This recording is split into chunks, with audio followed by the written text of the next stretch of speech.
नमस्ते. आपण मागील भागात पाहिले की धृती ही अर्णवसोबत पार्टीला जाते. इकडे आकर्षला अर्णव आणि धृती घरी आले नाहीत, म्हणून तो अर्णवला कॉल करतो. रात्री शोभा ही अर्णवला सांगते, धृतीला शॉपिंगला घेऊन जा. हे ऐकून आकर्षी शोभाकडे पाहत राहतो. तर त्यापुढे काय होईल ते आपण या भागामध्ये पाहूया. तर कथेला सुरुवात करूया. खरं तर आकर्षला धृतीला सांगायचं होतं की तो तिला शॉपिंगसाठी घेऊन जाईल, पण त्याचा इगो आड येत होता आणि त्याला वाटत होतं की हे सर्व धृती त्याच्या आईबाबांसोबत शेअर करू शकते, नाहीतर मग त्यांना वाटेल अखेरीस मी त्यांची निवड मान्य केली आहे. नो नेव्हर, मी मॉम डॅडला या गेममध्ये कधीच जिंकू देणार नाही. गाडीत बसताच आकर्षचा पारा चढला. आणि तसंही मॅडमचं लाडका अर्णव आहेच तिला न्यायला आणायला. आज ऑफिसमध्ये आकर्षच्या नवीन फ्रूट प्रॉडक्टचे प्रेझेंटेशन होतं. तो कॉन्फरन्स रूममध्ये बसला होता, पण त्याचं सगळं लक्ष घड्याळावर होतं. मन कॉन्फरन्सला लागत नव्हते. घड्याळात 2:30 वाजले. तसा आकर्ष उठून उभा राहिला. I am sorry guys, I have some other important work to finish. You all may continue. असे बोलून तो ऑफिसमधून निघून गेला. गाडीत बसताच त्याने पुन्हा घड्याळाकडे पाहिले. अर्णव 3 वाजता घरी येईल, त्याआधी मला पोचायला पाहिजे. घरी पोचल्यावर पूर्ण शांतता होती. नोकरांशिवाय कोणीही दिसत नव्हते. धृती का दिसत नाही? अर्णव माझ्या आधी आला का? धृती त्याच्यासोबत गेली तर नाही ना? त्याने नोकरांना विचारले. त्यांनी सांगितले की धृतीताई आजींच्या खोलीत आहे आणि अर्णव दादा अजून घरी आले नाही. आकर्षला खूप हायसे वाटले. तो पटकन आजीच्या खोलीत पोचला. धृती तिला औषधे देत होती. समोर जेवणाचे रिकामे ताट ठेवले होते. आकर्षने धावत जाऊन आजीच्या पायाला स्पर्श केला आणि तिच्या गळ्यात पडला. त्याचे लक्ष अजूनही घड्याळावर होतं. तो धृतीला म्हणाला, ए ऐक, लवकर रेडी हो आणि ये, माझ्याकडे जास्त वेळ नाहीये. धृती त्याच्या जवळ येताच माहित नाही का त्याचा खडूस मोड ऍक्टिव्ह व्हायचा. रेडी का? मला कुठे जायचं आहे? धृती म्हणाली. लग्नाची शॉपिंग नाही करायची? आकर्ष म्हणाला. अर्णव येईल मगच जाईन ना. धृतीच्या तोंडून अर्णव पुन्हा ऐकताच आकर्षला खूप राग आला. उठ शांतपणे आणि चेंज करून ये, आकर्ष म्हणाला. आजी सुद्धा म्हणाली, जात का नाहीस तू? चिक्कू इतक्या प्रेमाने सांगतोय. खूप प्रेम. धृती शांतपणे उठली आणि कपडे बदलण्यासाठी तिच्या खोलीत गेली. खोलीत शिरताच तिने दार बंद केले. अरे देवा, या निर्दयी हृदयहीन माणसासोबत जायला लागेल. मग मला तोंड बंद करून बसायला लागणार आणि परत चांगल्या वस्तू पण विकत घेता येणार नाहीत. अर्णवला सांगू तरी शकले असते की मला हे नको. यांच्या समोर तर तोंडही उघडणार नाही. आता काय करू मी?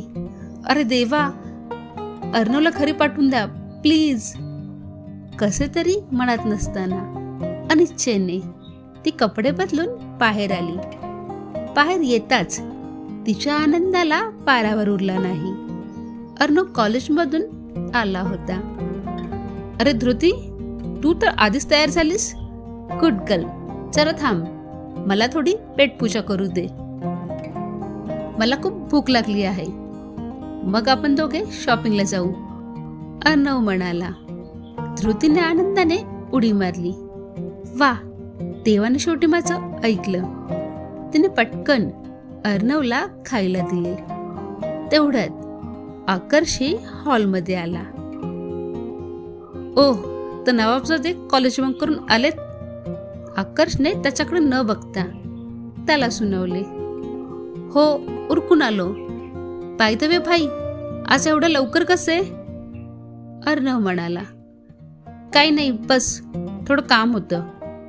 बघ धृतीकडे वळत तो म्हणाला. चल गाडीत बस जाऊन. आकर्ष म्हणाला. धृती चमचा सोडून बाहेर जाऊ लागली. अरे अरे, तू कुठे निघालीस? शॉपिंग नाही करायची? अर्णव म्हणाला. धृती काही न बोलता जोर जोरात मान हलवू लागली. ती माझ्यासोबत जात आहे. आकर्षचा भारी आवाज हॉलमध्ये घुमला. अरे, तिला तिच्या बहिणीच्या लग्नाची शॉपिंग करायची आहे, म्हणूनच तर मी लवकर आलो आहे. अर्णव म्हणाला. काही हरकत नाही, तू जेवून आराम कर. आणि तसंही तू कॉलेजमध्ये खूप हार्डवर्क करतोस. मी तिला शॉपिंगला नेईन, मला तिकडेच जायचं आहे. आकर्ष म्हणाला. दादा दादा, माझा लाडका भावा, तुझे काम जास्त इम्पॉर्टंट असेल. हिला घेऊन तू कुठे हिंडणार? अर्णव म्हणाला. तुला तिची काळजी करण्याची गरज नाही, मी तिला सगळी शॉपिंग करून देईन.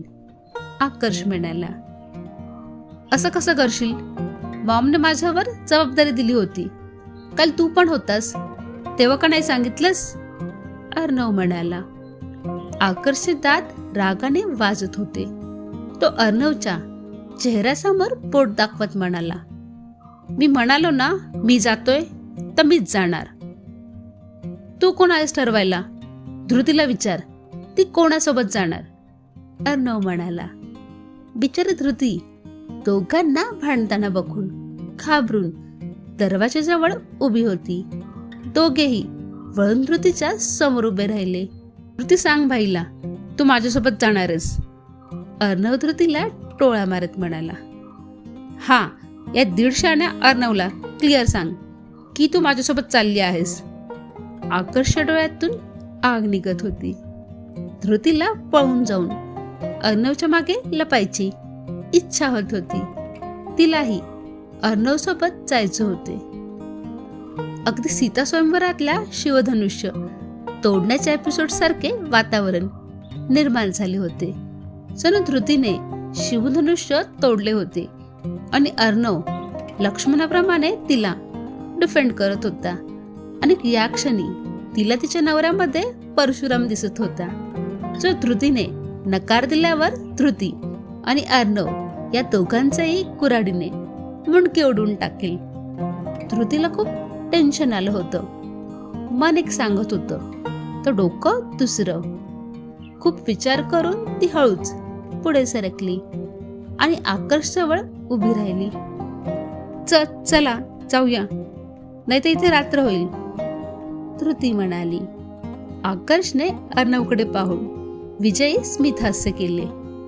जसे काय हिटलरने दुसरे महायुद्ध जिंकलेले आहे, जर्मनीने फ्रान्सवर विजय मिळवला.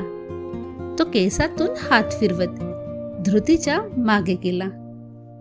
आकर्ष बाहेर येताच अर्णव जोरजोरात हसायला लागला. तो आनंदाने नाश्ता खाऊ लागला. त्याने पटकन शोभाला कॉल केला. मॉम मॉम, माझी लाडकी मॉम, तू आज इथे असायला हवी होतीस. सिरियसली, तू खूप मजेशीर शो मिस केलायस.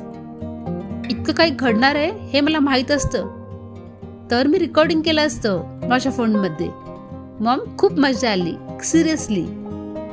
शोभाने विचारल्यावर अर्णवने एक एक करून सगळं सांगू लागला. त्याचे बोलणे ऐकून शोभाचेही हसू थांबायचे नाव घेत नव्हते. इकडे आकर्ष धृतीसोबत बाहेर येतो. दोघे गाडीत बसतात. धृती पाठीचा कणा सरळ करून बसली होती आणि तिने तिच्या तोंडावर अदृश्य टेप चिकटवली होती. ती मनातल्या मनात बडबडत होती. धृती, गप्प बस आणि काही बोलू नकोस, नाहीतर तू काही चुकीचं बोलशील आणि त्यांचा अपमान होऊ शकतो. मग तर ते पुन्हा कुठेही तुला सोबत नेणार नाहीत. ती एकदम सरळ बसून कारच्या खिडकीतून बाहेर पाहत होती. सीट बेल्ट लाव, धृतीने आकर्षक आवाज ऐकताच ती इकडे तिकडे पाहू लागली. आकर्ष मनातल्या मनात खुश झाला. त्याने बेल्ट बांधण्यासाठी आपला हात पुढे केला. तेवढ्यात धृतीने पट्टा सॉकेटमध्ये अडकवला. धृती बघेल ज्याच्या आधी आकर्षने दुःखी मनाने त्याने पुढे केलेला त्याचा हात मागे घेतला. तुला सीट बेल्ट बांधायला येतो? आकर्ष भुवया उंचावल्या. हो, कालच तर अर्णवने शिकवलं मला. कुणाच ठाऊक, गेल्या काही दिवसात धृतीच्या तोंडून अर्णवचं नाव ऐकून आकर्षच्या अंगाची आगाग व्हायची. बाय द वे, तुला काय हवंय? ड्रेस और साडी? म्हणजे लग्नाला काय घालणार आहेस? ती अदृश्य टेप अजूनही धृतीच्या ओठांवर होती. जे तुम्ही सांगाल, काय चांगलं दिसेल मला? तिला साडी घालायची होती, पण ती काय बोलू शकते? आकर्षने धृतीवर वरपासून खालपर्यंत एक कटाक्ष टाकला. मग गाडी साडीच्या एका मोठ्या शोरूमकडे वळवली. शोरूमचा मालक आकर्षला चांगला ओळखत होता. धृतीच्या लग्नाची खरेदी येथूनच केली होती. त्याने शोधून शोधून त्याच्या शोरूमच्या निवडक दुर्मिळ साड्या धृतीच्या समोर ठेवण्यास सुरुवात केली. धृतीचे डोळे विस्पारले होते. एकाच्या एक वरचढ सुंदर भारी साड्या आणि तशाच त्यांच्या भारी भारी किमतीही. मोठा ग्राहक समजून शोरूमचा मालक पण 1-1.5 लाख रुपयांपेक्षा कमी काही दाखवत नव्हता. धृती खटू मनाने साड्यांची उलटपलट करत होती आणि आकर्षकडे चोरट्या नजरेने बघत होती, जसे काहीतरी तिला बोलायचे आहे. काय झालं? कोणतीच आवडली नाही का? अजून काढायला सांगू का? आकर्ष म्हणाला.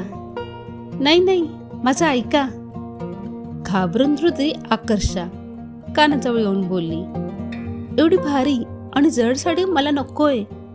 आपलं लग्न थोडी आहे, गावी लग्न आहे, आणि तिथे एवढ्या महागड्या आणि नक्षीदार काम केलेल्या साड्या कोण घालणार नाही.